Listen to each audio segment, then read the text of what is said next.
morning. This is day 3 of my little trip. Instead of my delightfully snazzy and slightly horrible jumper, I am attired in the fleece I bought yesterday. If it gets cold, well, wear both, but it looks like it's going to be a lovely day. Today is lock day, so we did 6 locks yesterday with lots and lots of help. Today we have got potentially 15 locks with potentially no help.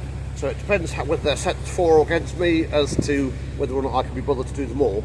The trouble is I've got a couple of miles that way of nothing, and then the locks start, and they sort of start gently and then get closer and closer together until you get to the Marsworth locks, which are pretty much a flight. So after the first 7 there is a junction off to Aylesbury. I think the Aylesbury Eye was closed, which is a pity because I would have gone down that if I'd had the chance. And then the 7 locks up to, or is it 8 locks? I can't remember, up to Tring Summit. And I may go along Tring Summit and stop at Carrows Marina to get, I have a rope. This rope on the port side is looking distinctly sorry for itself, and I might get some coal. So that would be the world's longest sort of shopping trip, I suppose. 3 days down to Carrows Marina to buy some coal and a rope. Anyway, enough wittering, let's crack on.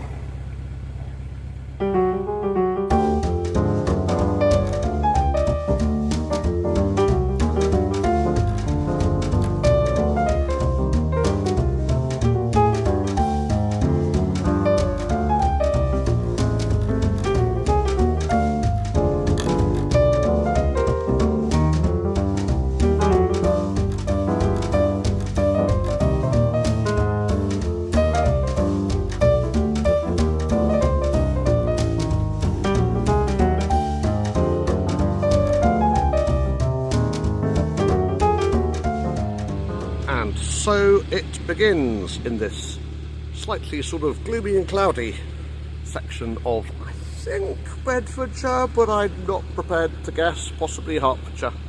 Ahead of us is the first of 15 locks which we are going to work today. And when I say we, in a very real sense, I mean I. So let's crack on with this. I'm not going to comment on every lock because there's loads of them. But let's mark this first lock of the day. Let's crack on.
And that, which you can just about see over there, is the Whipsnade lion.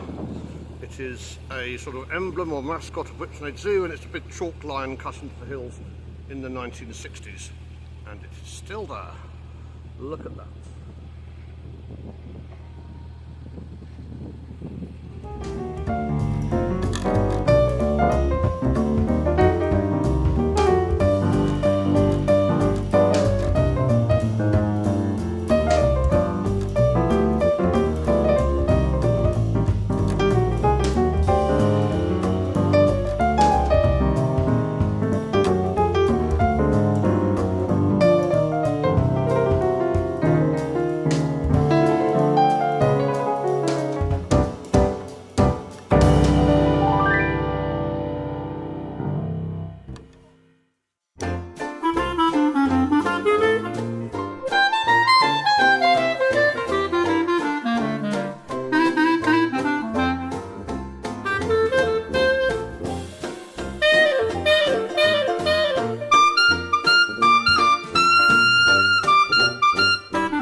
Down the line of these mooring bollards, you'll see that one is sort of weirdly off to one side, and that is because the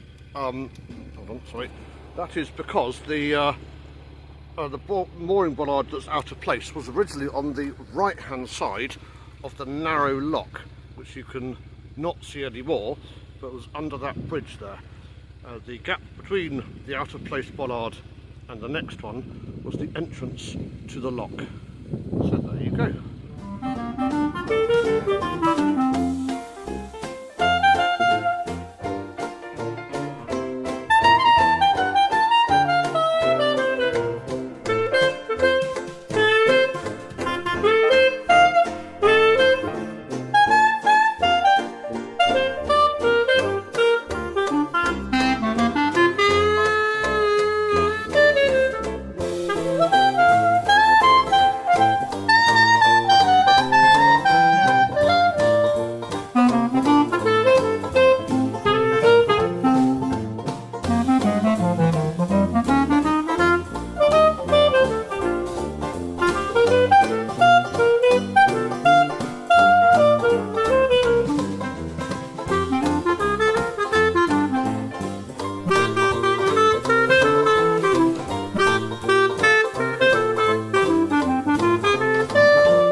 Two interesting things here. Firstly, unusually we've got the entrance to the old lock at the top here, which they too tend to have been filled in by that point.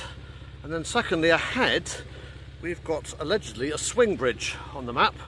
Now I don't know if the swing bridge is there but normally open, there and normally closed, not there at all, broken, on fire, exploded, but it looks like it's there and it looks like it's closed. So we'll have to go and have a closer look.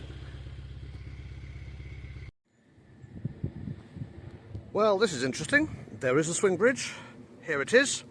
And it opens from the wrong side of the towpath. So, I can either open the bridge or I can get back to my boat, which is incredibly helpful. So what I think I'm going to do is I'm going to see if I can swing it just basically by force, see if I can use the momentum to carry it all the way open, get the boat through, tie the back of the boat up to that mooring bollard there, and then go and close it. And we'll see how that goes. It went about as well as you'd expect. Alright, I'm off to go and get a big stout pole for my boat and push it the rest of the way open. When I've got it more open, I remain unconvinced that this is a good idea. I'm going to attempt to push it open with my boat, or squeeze through the gap and quite possibly scrape it all the way down the side of my paintwork. So let's have a look and see which of the three that is.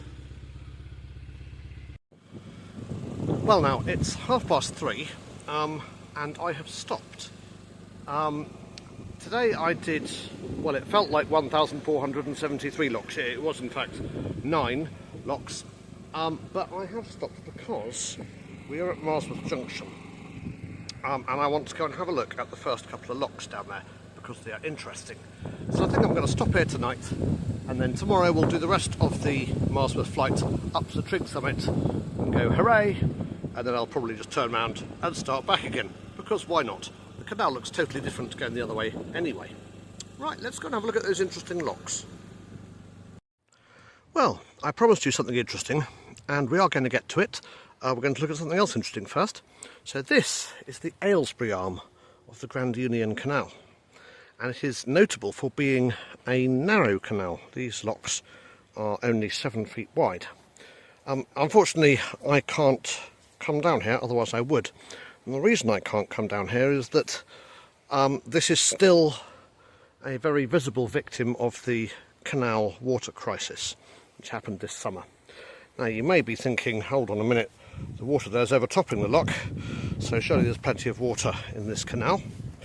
Well, let's walk down to below lock number 3 and see how we're doing below the lock. Here we are. I mean, you might be able to sail a paper boat on that, but you're not getting any actual boat through there, are you? Now, the reason why this pound is empty is, I mean, it's linked to the crisis. It's not actually directly the crisis's fault. So, the Aylesbury arm drops quite a lot of locks, I can't remember, 17 maybe, from the Grand Union down to Aylesbury, where it ends in a lovely little basin full of lovely boats that can't move at the moment. And the problem is that all the water that goes down here, obviously it's all downhill, so it all flows into the river and it's wasted. And the water comes from the Tring Summit. So there is an issue that if the Tring Summit is short of water, every time a boat goes down here it just wastes a whole lot full of water. So what they've done here is they've ashed up the gates. So what that involves is chucking bags of ash down into the grooves, into the corners, and you can see the gates are, by canal standards, barely leaking at all. Only the tiniest little dribble. And that's why this pound is so full. And all that is doing is protecting the arm, and it's protecting the main line of the Grand Union Canal, keeping that open at the expense of this arm, which is a shame. Now, also, it should be said that basically every September the arm runs short of water anyway at the end of the season. So, you know, it's not a massive surprise to find individually empty pounds, although it is worse and more pounds are empty than at any time that I can remember. However, what I'd like to do is go and have a look at a really interesting feature. We were just at lock 3, and I deliberately started filming at lock 3 and not lock 2 or lock 1, because those two locks are really bizarre. So you can see lock 2 ahead of us, and it's a narrow lock. It's got 2 gates. Not sure how good the picture is as it stands, but you know, it's not anything particularly out of the ordinary. But just wait until we get under the bridge.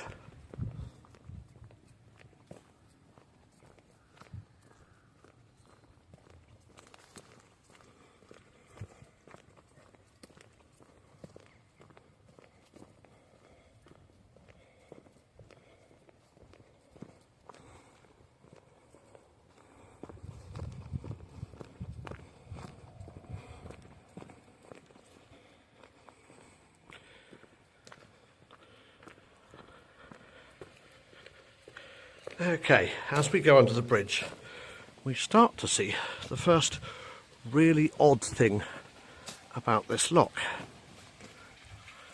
The gates at the end are absolutely enormous.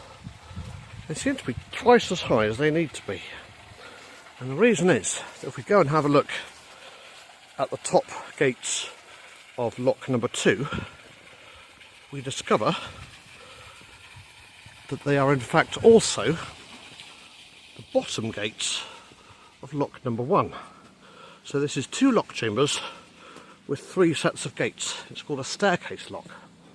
And the way it works is you always have to start with the top chamber full and the bottom chamber empty, and you run the top chamber into the bottom chamber, and then you run the main canal water into the top chamber, and off you go. Then you have to go back and empty the bottom chamber. So loads of these staircase locks were built because they seem like a great idea, but they come with a significant logical problem, which is that they use at best the same amount of water as 2 individual locks at their worst, and at worst twice as much water. So they're a great idea that is not remotely efficient. The other thing is they're prone to cock-ups, because if you have the bottom chamber full and the top chamber full at the same time and run the top chamber into the bottom chamber then overflows, which is why you can see there's some blooming great holes in those gates, just in case somebody does that. So they're more work to go through, because you have to empty the bottom chamber every single time. They use more water because you have to empty the bottom chamber every single time. And they frankly don't save a great deal of space. There's one more extremely odd feature about this particular lock number 1, which is that there are no ground paddles or gate paddles on these gates. There's a ground paddle some distance away, and that is the only means of emptying the top lock. Bottom gates have got gate paddles, but there are no paddles anywhere around here. What a funny little lock it is. Well, that's me for today. I hope you enjoy these videos.